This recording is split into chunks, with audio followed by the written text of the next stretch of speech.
साफ सफाई।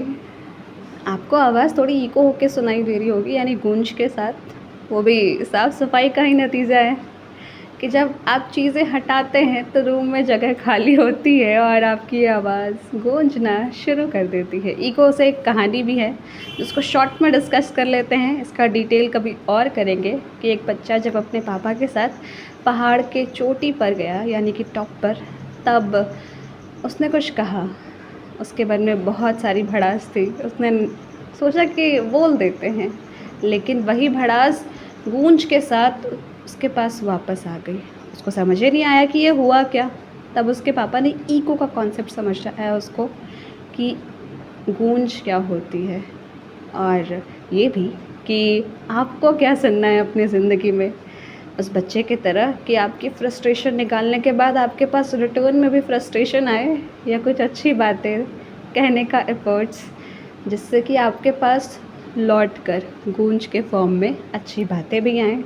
ये आपकी चॉइस है। कभी और इस कहानी के डिटेल में ज़रूर जाएंगे।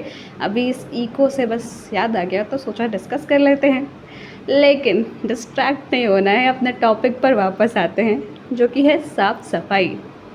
कभी ना कभी ऐसा इंस्ट्रक्शंस घर पर मिला होगा कि आज सबको मिलकर घर की सफाई करनी है, और ये सुनते ही अगर आपके पहले से कुछ प्लान्स हों कि आज तो छुट्टी का दिन है, आज ये मूवी देखनी है, या फिर बस पूरा दिन आराम ही आराम करना है, या कुछ और प्लान्स, वो आप पर डिपेंड करता है कि आप छुट्टी के दिनों में क्या करते हैं और कैसे प्लान्स बनाते हैं।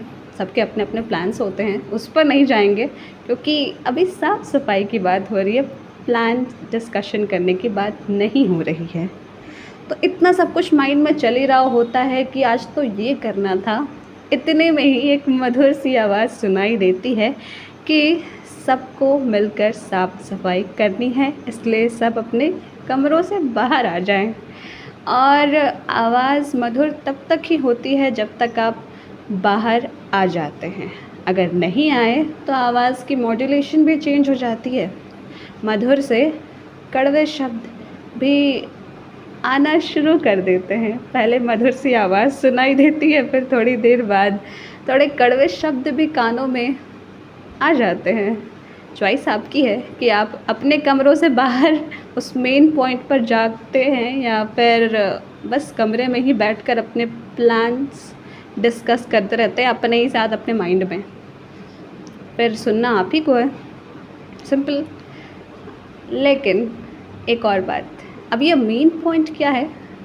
आई थिंक हर घर में कोई एक स्पेसिफिक जगह ज़रूर होती है जहाँ पर सारे डिस्कशंस होते हैं फैमिली में, कि जब भी घर वाले इकट्ठा होते हैं तो उन्हें कुछ भी बात डिस्कस करनी होती है, तो एक स्पेशल जगह है कि यहाँ पर आना है और डिस्कस करना है, तो उसको बोलते हैं मेन पॉइंट, मेरे अकॉर्डिंग। ठीक है, फिर मन लगाकर पूरी शिद्दत के साथ साफ़ सफाई में अपना योगदान देते, और बीच बीच में इंस्ट्रक्शंस तो मिलते ही रहते कि अच्छे से करो, यहाँ पर ये हो छूट गया है, या यहाँ पर इसको और अच्छे से करना है, तो ये तो चलते ही रहता है। लेकिन कुछ समय के बाद पूरी साफ़ सफाई डन कर, यानी अपना जितना मिला था करने के लिए वो करके, जब आप आराम से बैठते तो एक फीलिंग भी आती है मेहनत की, कि चलो मेहनत तो किया, मेहनत के बाद जो दिल को सुकून मिलता है कि वाह चलो काम फाइनली डन हो गया।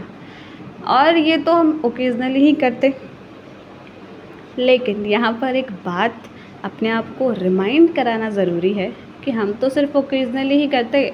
जो रेगुलर बेसिस पे ये सारी चीज़ें अकेले ही करते, उनको हैट्स ऑफ करना, उनके लिए कुछ शब्द कहना खुशी से, ग्रैटिट्यूड में आकर, वो बहुत ज़रूरी है।